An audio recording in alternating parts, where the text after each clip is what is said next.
Sorry to disturb you, Master. We need to talk.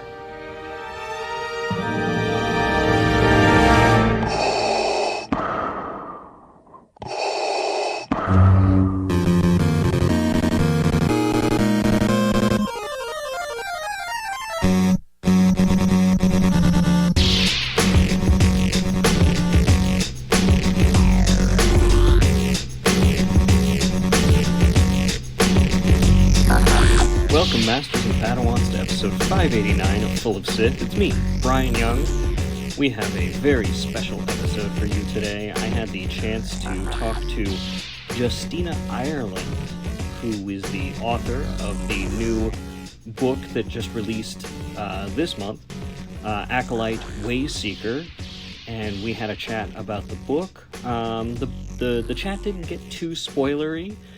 We really talked as much about writing the book as details about it, and the experience of working in the High Republic, and a lot about Vernestra Rwoh, who Justina Ireland kicked off the High Republic era with her book Test of Courage, which is hands down one of my favorite books in the High Republic series.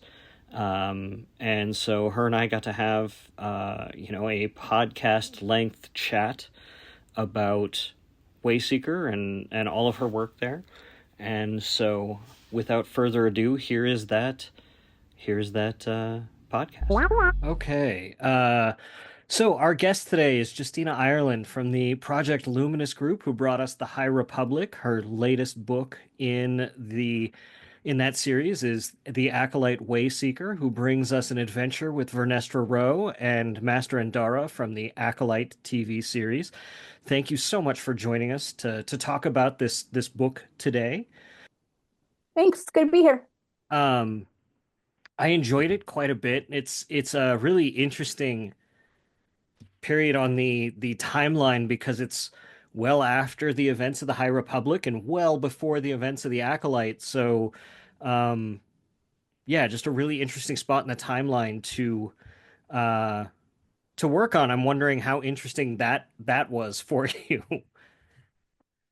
It was a challenge. It was one of those things when they gave me the timeline, it was a little squishy where we ended up. Am I coming through? Is it cutting out? No, you're good. Okay. Sometimes it's like always a little pausing, like, oh no, is it, can you hear me? So like it was interesting. So when we first started, it was going to be closer to the TV show, and then they wanted it further away. But it ended up being kind of a nice bridge between the two, I think. I think if you're familiar with the High Republic and you're familiar with Acolyte, you're in a good position to on either side to kind of like enjoy what I'm trying to do in the book. So Vernestra has been from the very beginning, since I think Test of Courage was your first book and Vernestra's first. I mean, I will say hands down, no shade to Charles and anything he did with Light of the Jedi, but like of that first phase, like Test of Courage was my favorite of the books, and Vern was like my favorite character right out of the gates. There was something about the dynamic of being a Jedi Knight so young. And I'd love to see her and Imri like explored more. Like that was just, there was something so great about that dynamic, and she's been my favorite character through the High Republic.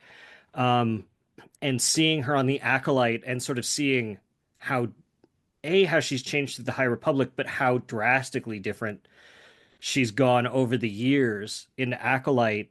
How did you find approaching this middle ground between the arc you and the other Project Luminous authors? Or I don't know, like, do you guys all refer to each other as like Project Luminous authors, or like what? How do you refer to the group?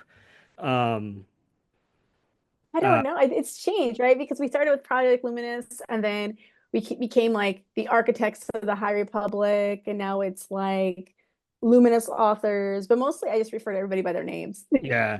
It's just like it's such a strange thing, but yeah, no, I know what you mean. Yeah, no. So like, really, I think the biggest thing was when we came to the TV show. Vernestra was such a different character that I had to really kind of think what would change a person the most over an 80-year time span, right? Like people change. We all change. There's all like I can think of distinct moments in my life where things happen and I was a different person after that moment, right? And I think for when you're talking about a character where you all of these moments have happened off screen, like how do you make that feel earned? And also how do you make that feel um a little more coherent with where, right? Like you know where she started, you know where she's going to end up, you know, like what's that missing piece. And so that was really kind of the challenge with this book was um how do I make people who don't like Vernestra because their only experience is her in the Acolyte, right? And she's very like just very like stoic and kind of a little gruff and maybe like making some decisions that people don't agree with in the show. How do I make that character appealing to people who are coming from that angle, but also the people who've gone through the High Republic with this character and know her from when she was this hopeful, you know, freshly minted Jedi Knight to this kind of this older Jedi Master. And so it was really about thinking about like what's going to be the most emotionally impactful things. And I do think loss is really kind of one of those things that we carry with us, even when we're better, even when the grief is manageable, it's still always kind of out there. And it's one of those things when you're writing about a character who's lived that long, how do you, especially a Jedi, right, where they have to be able to kind of like carry that burden with them, but make sure it doesn't impact them as a Jedi and as a, you know, a steward of the light. And so that was really kind of like the approach here was just kind of going into the book and thinking like, who would she be as a character? Which is one of the reasons I decided to write her chapters in first person, because I think it's easier to feel that and to also feel the things that maybe she's lying to herself about in that first person point of view than it is in third. And also I just love first person. So it's really my favorite storytelling point of view. I was going to ask about that because there aren't a lot of Star Wars books that go into first person, right? Like most famously, you've got iJedi, and Mm-hmm. there's a couple of others, but this is really one of the first I can think of that's got that blended point of view, and it works really, really well. And it's Oh, yeah, I'm interesting. glad. It's interesting. It's interesting watching Vern be very um introspective and self-reflective and going like I'm really screwing up with Indara here. Like I've got to course correct here because she thinks I'm the worst. Um and actually kind of walk through her thought process there. Um Yeah, I think that's one of the things that reasons I do like first person is we don't necessarily get those moments of doubt or insecurity from a lot of our Jedi, right? Like we know, like through the High Republic, that Elzar knows when he's wrong. Like he knows he's doing wrong. But I feel that's like like a there's Tuesday always a for him. yeah, I know, right? It's like Elzar screwing up again.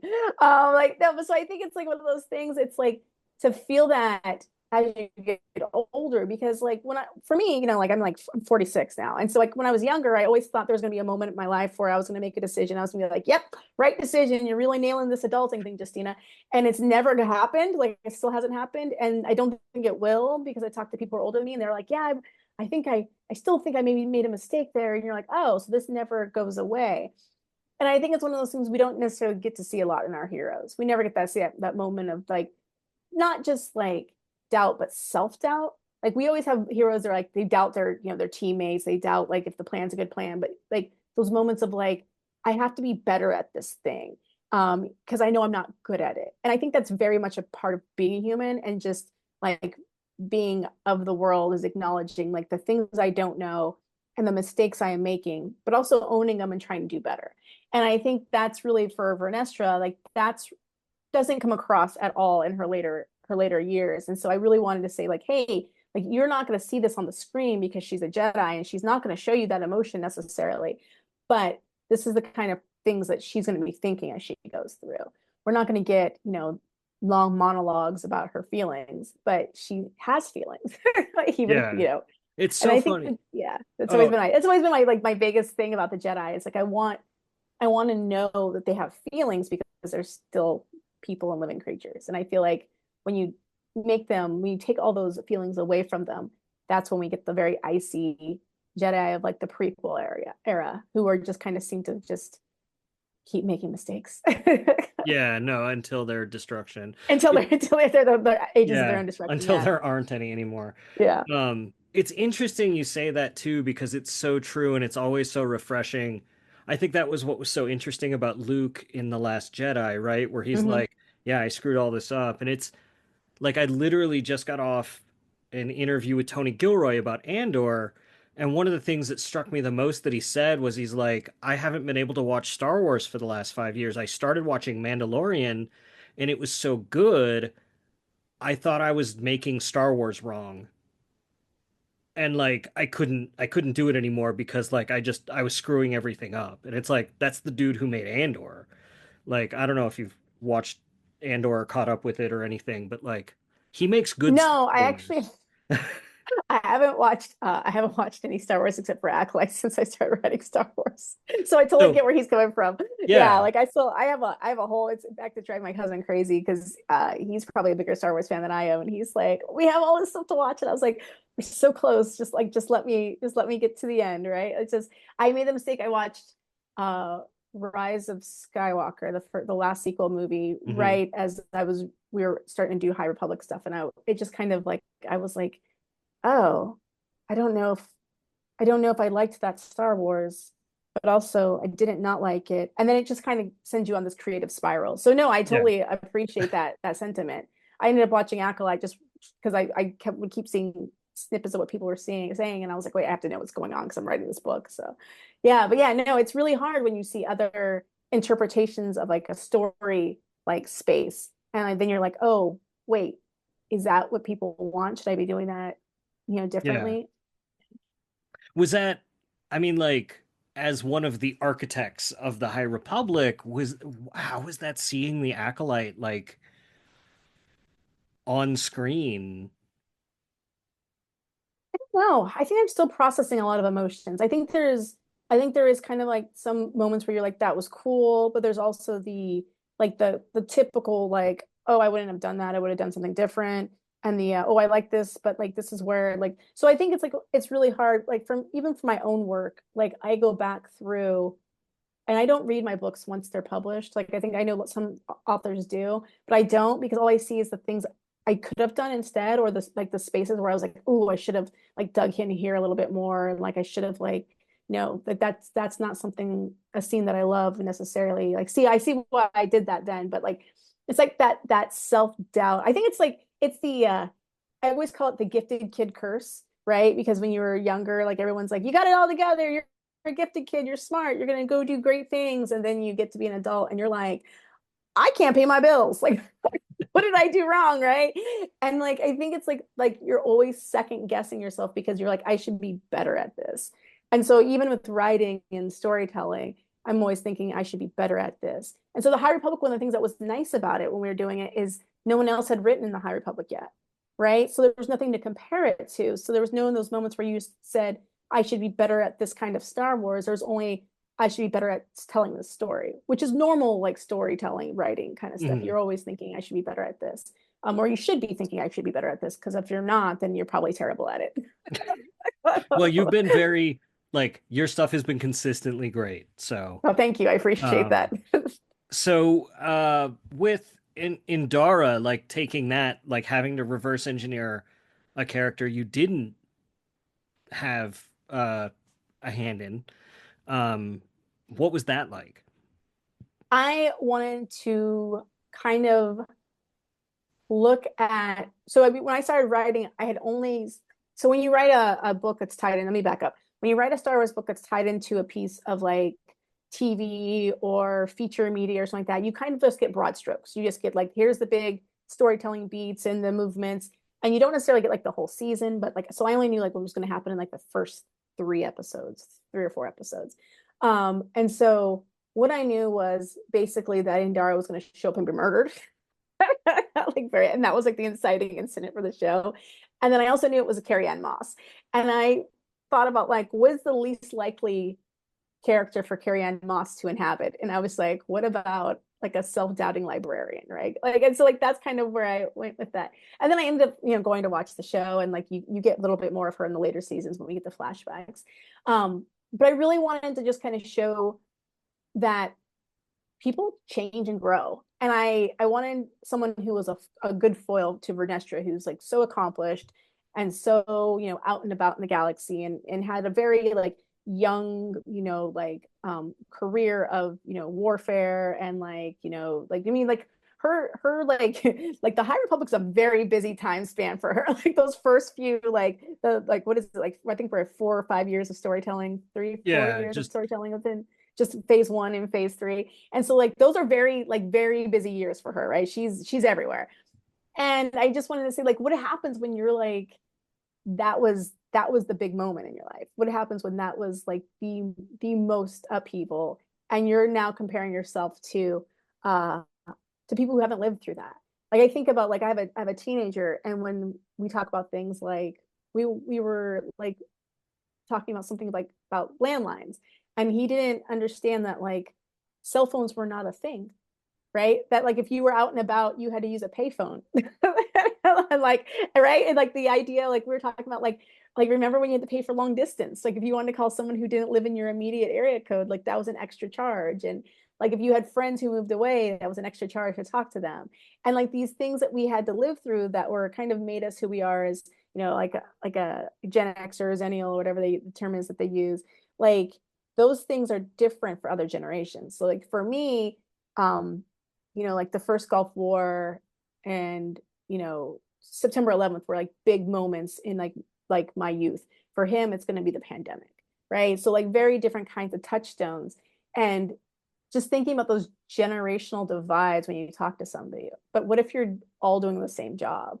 When I was in the Army, we would talk to, now I'm not in the Army, and now I'm much older, but when I was in the Army, our first sergeant was like in his like mid 30s, and I thought the man was like the oldest man that had ever lived. Like I was just like, first sergeant's ancient, and like now I'm like in my mid 40s, and I was like, that man was still a child. Like, you know what I mean? So it's just like those perspectives. So I really wanted someone who was going to be a foil for Vernestra, but I also wanted to kind of explore, the beginning of that path and where that path can take you for Indara. I wanted to give her a full character arc too, because I mean, I think it's, for me, I love characters. I'm always going to be really more interested in characters than anything else.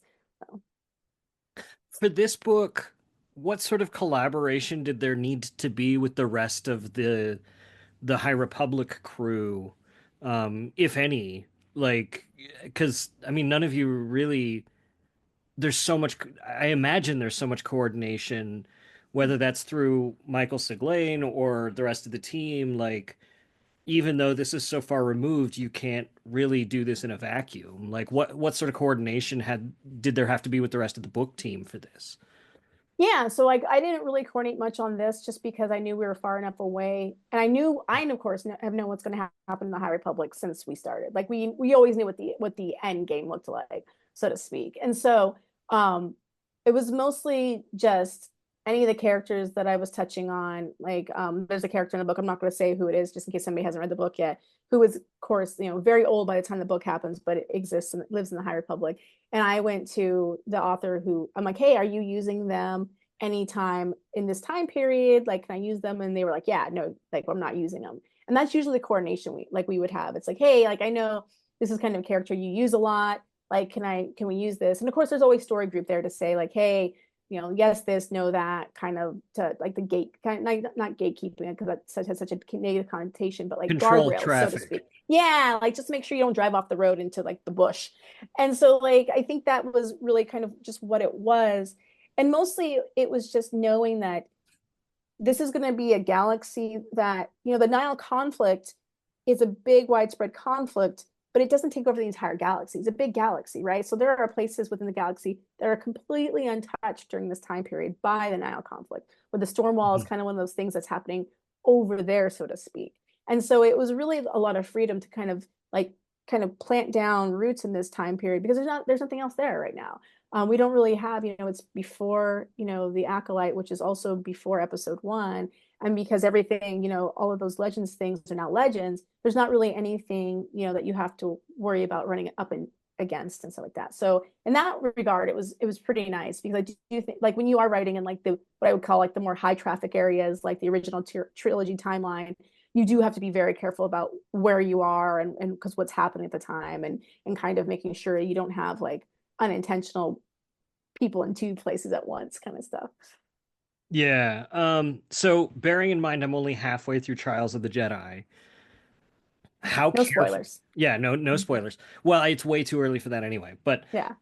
how careful, knowing that Vern had lived through all of that and had to carry all of that, how careful did you need to be in having her hold all of that without revealing too much?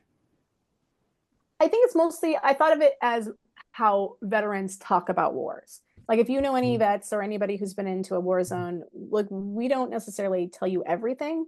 Like, only the cool, sexy stuff makes it to the front page. And so I think that's really kind of, it was like, hey, like, she doesn't, this is a thing that she did. She's gone and done other stuff since then.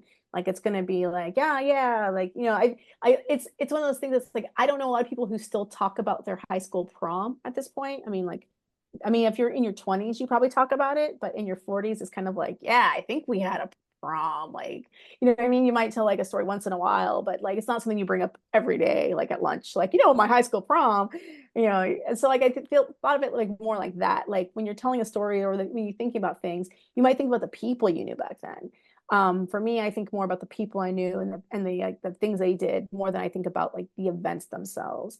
And so like I think that's really was it was about like, and also like, I didn't know until I want to say the second draft of this was turned in, that this was going to be coming out before Trials. Originally, I had thought it was going to come out after Trials, and so then once I knew that, I really wanted to make sure that there was nothing that was going to be like an obvious spoiler. Like, obviously, Vernestra makes it through because she's in the Acolyte, and there's like Yeah, there's a can't couple other really. characters. Yeah, sorry guys, spoiler. But yeah, but like so like it was one of those, she has plot armor, but like, and we knew Indara was gonna make it through because she's had to die as the inciting incident for the Acolyte, so she has plot armor.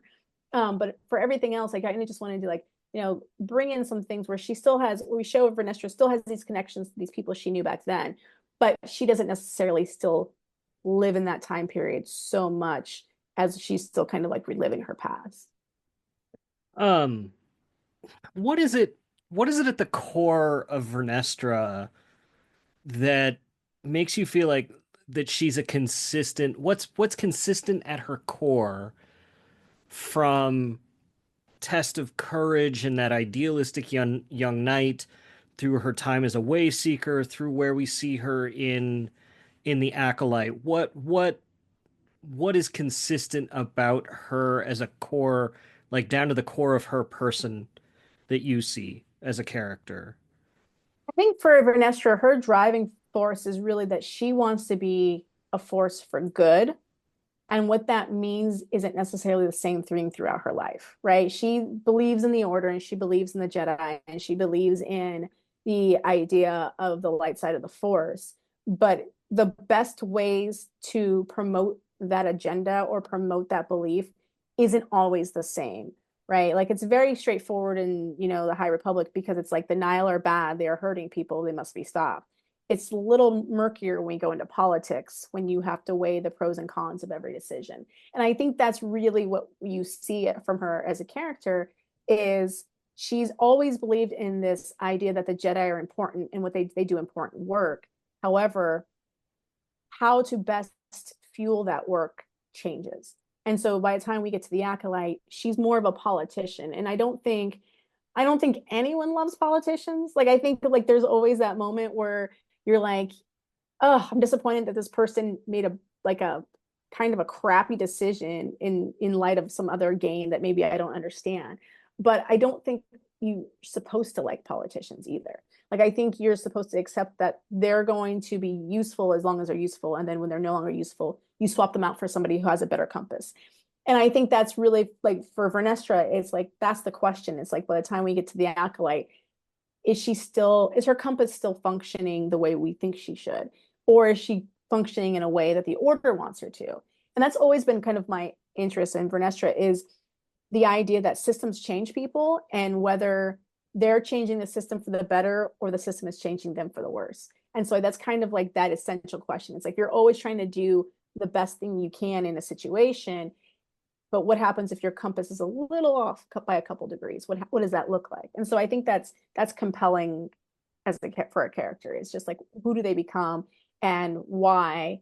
And does that make them still good, whatever good means in that situation? What was that initial spark for Finestra that made her interesting to you, that made you want to bring her to life? I've always looked at her as like the gifted kid who kind of burns out.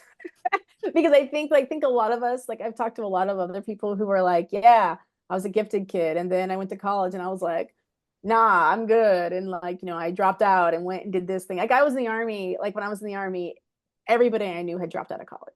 And everybody I knew I was in the army, I was an air linguist, I was in military intelligence. And so everyone I knew had been like the smartest kid in their school, in their hometown. Like they were the kid who's going to, like, some of them were like they're valedictorians in their school. And some people had graduated college, some people had master's degrees, and they had all gotten to this point where they're like, yeah, nothing really turned out the way I wanted to. So very Gen X, like very like late 90s, kind of like, the internet bubble had just, kind of burst kind of thing. And so like it was like a very interesting time to be there, because this was also pre 9/11. So like the military didn't have like a real mission. Like we didn't have the go over there and like, kill these specific people or do this specific thing for like a safer America. We were just kind of like there just in case. And so it was like a very like aimless time for like people who were like very driven and smart. And like I'm like, what happens if you are that kid who's like, I'm here, I'm ready to do my job, but I'm not really sure what it is. And then the job ends up being, oh wow, these people just went and like started this massive conflict. And I think that's like really kind of was my for Vernestra. It's like there were a lot of us who, there are a lot of kids I know who went to college and then COVID happened and they came home and now they're kind of like, I don't know what to do now. I could go back to college, but it's expensive and I don't know that's actually going to help me because all my friends finished college and they couldn't have been able to get good paying jobs. Like it's just like a very strange place to be in. And so I really wanted to write about a Jedi who loves the Order, who like is really kind of like has that direction, and then is kind of like, ooh, wait, like I didn't think I'd have a Padawan at 16. Like I need like all this stuff that keeps happening and I'm trying to do my best, but I'm not sure that I'm ready for all this.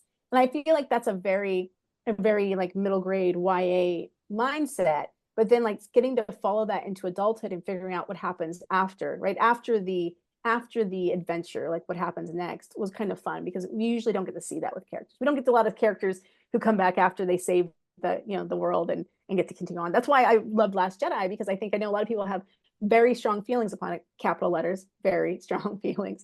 But like I loved it because it's like Luke is like, I did everything I thought was right, and I still failed, and that stinks. And now I'm like a little bitter about it. And I'm like, yeah, real feelings, Luke. Like that's kind of like sometimes that happens. And I think it's also I think maybe like a very Gen X kind of thing. I feel like that's very much like anybody who came of age in the 90s has a very different perspective than like somebody who's like a little bit more millennial, or even I don't know what's the generation they have now, like alpha. We're back to the beginning of the alphabet. I don't know. The children are wrong. The youths. The children, the youths. It's interesting. I mean, like it's interesting how fast High Republic, like how long it's been, but how fast it's gone, if that makes sense. Where it's almost like I kind of wish some part of me is like, I wish it would have slowed down and taken its breath more. And some part of me is like, I just need it all now. If that makes sense. Same. No, it's perfectly same. It's like, it's so weird. Like so I just got, I love Saga by Brian K. Vaughan and Fiona Staples. And I just got the most recent volume, came out yesterday, and I sat there and I literally read it in like 30 minutes, 20 minutes. And I was like, this was like 6 months worth of issues. And I just sit there and, and who knows how long it took him to, and it's so weird because it takes so long to write a book. and then like you can read it in a few hours and you're like, oh, what next? And I'm like, what? I'm still recovering from the last book I wrote. Yeah. So like it was the same thing. I feel the same exact way. Like I wish it would have slowed down. I wish we could have taken more time on each like book. And I also kind of like was excited for them to come out and for people to experience what we were creating. So it's a very weird place to Yeah. be, to like want it all at once, but also to be able to savor it. Yeah, no. And I really like, I think one of the most interesting dynamics, especially for Vernestra, that I was kind of glad it felt a little bit like you got to replicate in Wayseeker, but in a different way. Not replicate, but mirror in a really interesting way, is when she takes on a Padawan when she's a brand new knight. It feels like they're almost close to the same level, right? Like she's 16, 17, and he's 15, right? And that dynamic is hilarious, right? And there's so much interesting material there. Like, what does a 16 or 17-year-old have to teach a 15-year-old, right? Like, how much mentorship? Like, it's almost like they're hall pass buddies more than they are like master apprentice. And there's hints of that with Indara and Vernestra in Wayseeker, where it's like it kind of replicates that, where it's almost like I guess we're kind of like I'm mentoring you, but like you're you're good, like you're an adult, all like you're on your own. Um, and so there's much more of that I would have been interested to see with Vernestra and Imri and but I'm glad we got a little taste of that with this more adult version of it, if that makes sense. I don't know. Was that an intentional mirror, or is that me just I mean, reading too deeply into it? no, no, no. So I was writing A Valiant Vow and Wayseeker at the same time. And really, I was kind of thinking about the relationships we have. Like like I've always found mentorship relationships weird, like on either side, like when I've been assigned a mentor and then like when I've been a mentor, and whether it's like, a writing, publishing kind of mentorship thing, or even in my previous life, I did logistics policy for the Department of the Navy. And so like it's like always a weird thing when you have a mentor, because it's like somebody who's you're probably working almost at a similar level and they're trying to explain things to you, but then you're like, but I'm also here in this office and that's not true. And then like also that's insightful, but I don't know how that applies to this wildly different situation. So I've always found it like, and then like, we like I also love when mentorship uh stories or relationships go wildly wrong, right? When people are just a bad fit for each other, because I think that's one of the my favorite things within that we don't necessarily get a lot of in Star Wars is like when the master apprentice relationship isn't functional, when it's dysfunctional. It's like, nobody's like taking away that Padawan and giving them to somebody new, right? You just kind of like, I'm just gonna tough it out until I become a knight. And so like I think it's like, yeah, I think it's like whenever you're working with someone, there's always a little bit of an aspect of that, whether it's a delineated mentor mentee relationship or it's just coworkers. There's always going to be someone who's on the high ground, so to speak, and then in this other person who's not. And so I think that's that push pull within relationships is really what makes storytelling compelling, because everybody wants something, and when those things come into conflict, that's when we get like good storytelling. So the echoes, a lot of it were just because I really wanted to kind of like close the loop for me, for myself, on book for Nestra, and kind of like set her up to be like whoever she needs to be in the next generation of storytelling. So now we have like kind of like a litmus of like, okay, this is who she is in the first, I think, 80 100 years or whatever the time is woobly in Star Wars, and then go, now you can set her up for that next phase of who she needs to be as a character. And I think that's for me, it's always the interplay between characters is always interesting, because it's really get to see the things that people don't want to show you, even within real life, right? Those interplay between people is where those maybe some of our spikier aspects of our personality come out, or the better aspects of our personality. You did a really good job exploring some of like what you were talking about with that bad fit with Indara and the stories of her master. Mm-hmm. Um, because that was interesting to watch Vernestra try to repair some of that damage. Um, with all the repair she could do over the course of one mission. Yeah. Um, but to see that uh was really it was really nice because I think that there are a lot of adults out there that have that whatever that broken thing is, like, oh, this is this lie I tell about myself because of some thing that happened in my formative years, that another adult just needs to go like, oh, no, no, no, no, no, that's not normal, Yeah. actually. And I think it's kind of like a form of therapy, right? You don't, it Yeah. doesn't have to be structured as therapy, but sometimes just when you're telling stories, you're like, hey, that wasn't okay, right? And I think sometimes it's just nice to hear that, right? Because you're like, I have this thing, and like for me, I joke about a lot of this, like the bad stuff that's happened, because I'm like, if I joke about it, it's not that bad. And like just sometimes it's nice to hear somebody say like, hey, I know you're joking about it, but that's not okay, right? Like sometimes it's just nice to like, no, I know it's not okay, but it's nice to hear it out loud and not just, know Yeah. it. Yeah. Been there. Yeah. Um, what what was the decision to make Vernestra a Wayseeker like? Was that something that um had come out of discussions for the book? Was that something that originated with you or the story group, or um what was the thinking behind putting her down the path of a Wayseeker? Or was that something that was sort of preordained? So that was the original plan for Vernestra Nandar, for Vernestra before she was on the Acolyte TV show.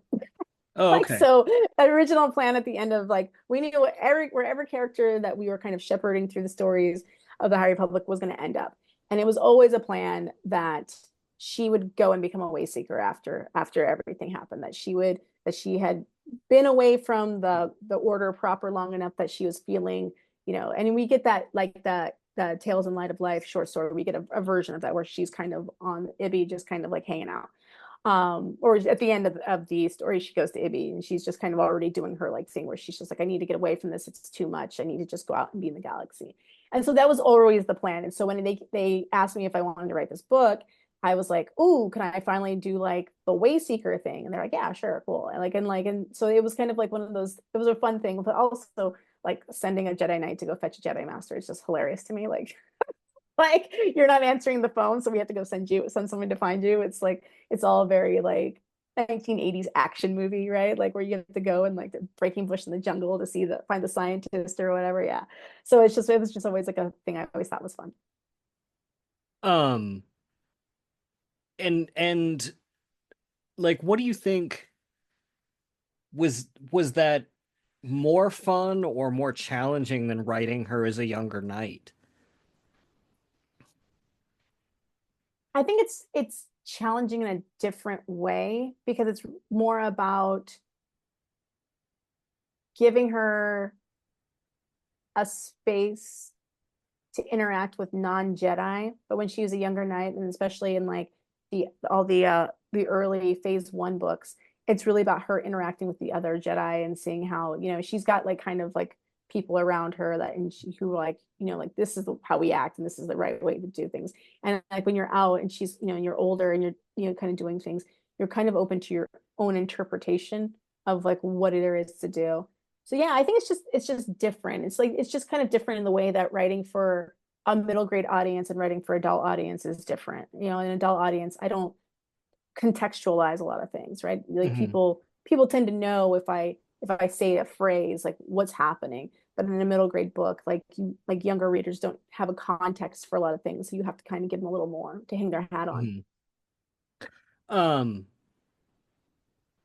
one question I'm curious about, because I remember at Celebration Europe when they revealed that Vernestra was going to be on the Acolyte, my first thought was like, wait a second, how long do Mary Allens live? Because they'd never like I feel like in the canon to that point they'd had very human lifespans. Yeah, man, they did. Yeah. Um and did that like at what point did the High Republic team here like, okay, they want to use Vernestra, so all of a sudden she's going to be 100 plus years old. Did that change how you guys were thinking in your architectural plans? Not at all. So I think the way the conversation went is I was talking to Mike Seglain and he was like, "Oh, we're gonna reveal Vernestra stills of Vernestra in the Acolyte at Celebration Europe." And I was like, "Wait, what? Who?" And he was like, "Oh yeah, Justina, by the way, Vernestra is in the Acolyte." I'm like, "Cool." And then my next question was like, "Wait, wouldn't she be like really, really old?" And he's like, "Oh yeah, Mary Allens are a long-lived species now." And I'm like, "Okay, yeah, cool." Because I knew I wasn't going to be at Celebration Europe. I had already said I wasn't going to be there because I had other things going on. And so I was like, "Yeah, man, that sounds great." And I was just like, "Wait, that means I need to change some of these stories at the end, right?" And he's like, "Yeah." I'm like, "All right, yeah, cool."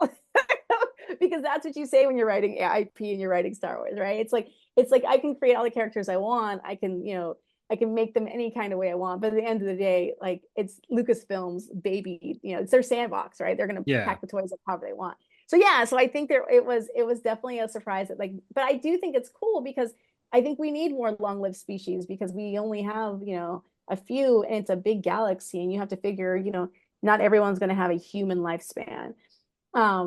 So yeah, it's like it was like one of those things of like I'm like nobody can see me, I'm shrugging, but like it's just kind of like the business, right? Like it's like same way like you write Marvel and they're like Spider-Man would never say that. I'm like, all right, cool. Like what am I gonna like it's like what am I gonna do? That's the job. Yeah. Yeah. Well, I mean, the difference is like if they told you Vernestra would never say that, you'd be like, well, I know, and I will say Lucasfilm would never say Vanessa would never say that. yeah, What they would say is, how about we phrase it this way? There are certain words yeah, and like things that they're phrasings that they're like, ooh, that's too terrestrial. And I was like, yeah, oh, yeah, yeah, you're right. And then I'm like, oh, this is making copy edits take a very long time. yeah. So, But I remember texting Matt Martin about that, and I'm like, wait, how old are Mary Allens? And he's like, older now. yeah, right. They're older than we know. Yeah. Turns out we Um, don't know everything. yeah. Um, yeah, no, that's funny. And sometimes it can work on the other end. Like, I don't know if you guys give Charles enough guff about the age of the blade of Bardata. I we that's a Charles conversation. Yeah, because he deserves it. He deserves all of that he gets because that was 100% his fault. He did that to himself. Um,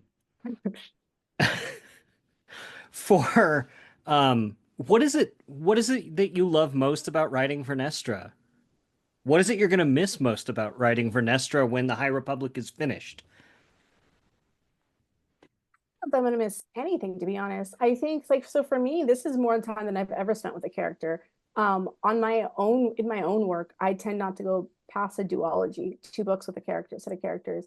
Mhm. I feel like there's so many stories to be told, and there's so many like interesting characters to explore that I'm just kind of like, yeah, I'm on to the next thing. So yeah, so I'm like, I'm not really gonna miss anything, but I'm also excited to see what other people decide to do with it, right? Because like I mean, there's going to be other stories that are going to come through, whether they're Acolyte or High Republic or somewhere in between, where folks might want to use her or another character, and I'm just like, or Embry or something like that, and just like, yeah, man, go and have fun and tell cool stories. I think that's like at the end of the day, it's Star Wars, and we're all here because we like Star Wars and because it's like the thing that like makes us happy.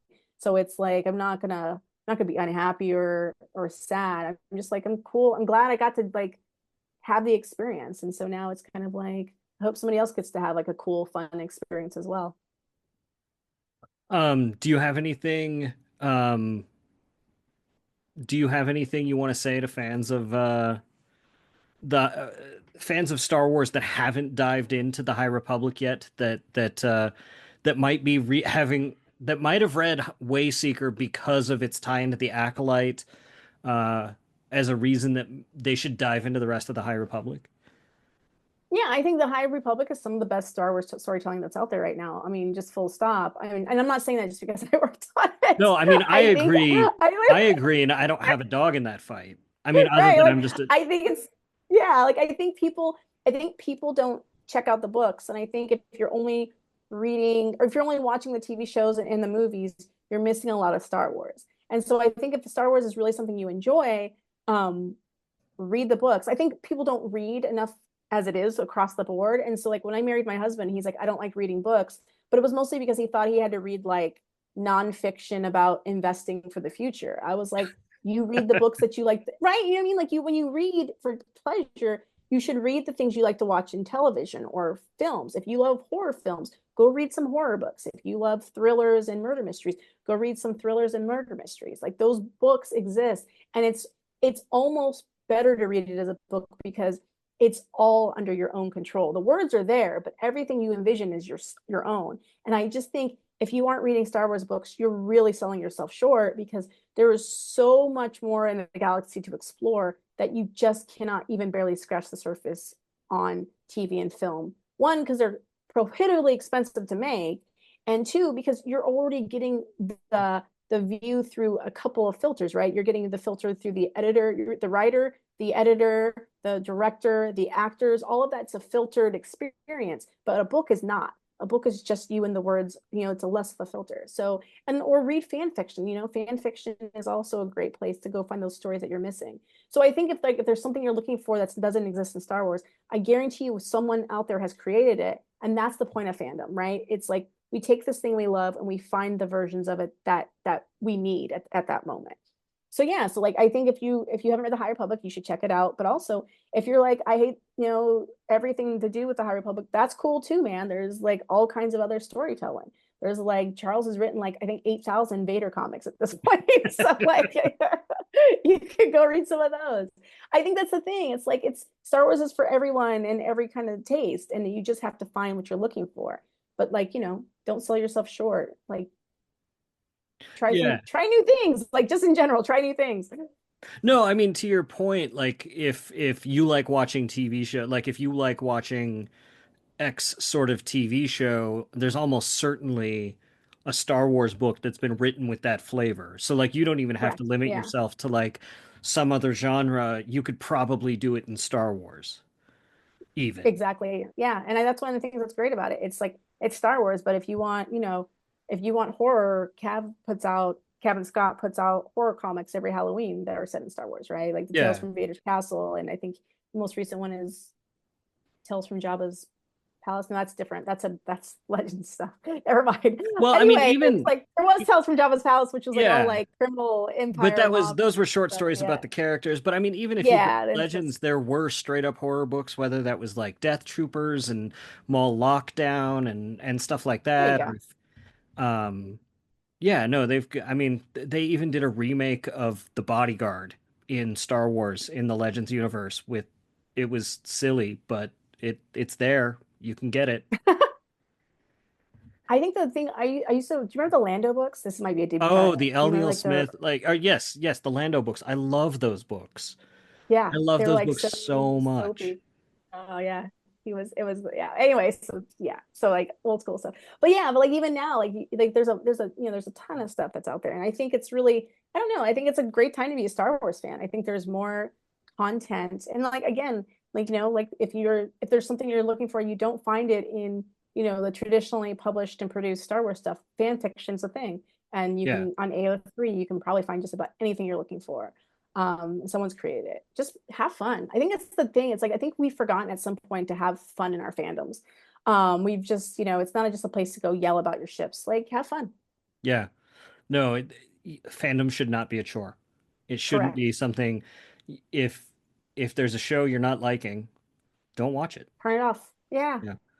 Um, we're about out of time. Where can people find you online? And aside from Wayseeker, where can people find your work next? I don't have anything else announced yet. I am doing an upcoming Marvel comic that's will be announced probably next month or weeks. I don't know. So at some point, Marvel will announce it at some point. But yeah, still writing Marvel comics. I don't have any books coming out in the foreseeable future. And you can always find me online on Blue Sky. I'm at JustinaIreland.com on Blue Sky. I have an Instagram presence, but I don't really update it anymore just because it's exhausting. Life is exhausting. But I will be out and about in the world this year. I'll be at StokerCon in June in Stamford, Connecticut, just as an attendee, and I'll be at Origins Game Fair in, I think it's Columbus, Ohio, somewhere in Ohio. It's in Columbus. I think it's Columbus. Yeah. It's Columbus, yeah. I'll be at Origins Game Fair in Columbus, Ohio in June as a guest of honor. So if you have, they don't have posters that I Star Wars posters that I've never handed out to sign. I think they're villains posters. I have to go back and look and see what they are. But yeah, so like it's just living life. And also you can always, if you want to sign book, you can always reach out to my local indie or just through my website, and I'm always happy to direct people where they need to go. But yeah, I'll just be LIVIN, as they say. Great. Thanks so much for talking to us. Thanks for having me. It's been lovely. Yeah, no, I was really grateful to have her come and join us, and I hope you enjoyed the show. You can find me at Swankmatron, swankmatron.com. I've got a new Battletech book that just came out called Lone Wolf and Fox. You can check that out at the shop on my store, or you can find me on social media at Swankmatron, wherever you do social media. As far as Full of Sith is concerned, you can go to fullofsith.com and find the entire back catalog of episodes going back all the way to 2013, if you can believe it. And send us an email at holocron@fullofsith.com. We'd love to hear from you. And, be sure to rate and review the show wherever it is you listen to it, and make sure that you tell your friends about us or something. I don't know. So for super producer Mike Pilot, for Holly Fry, I'm Bryan Young, and the Force will be with you always.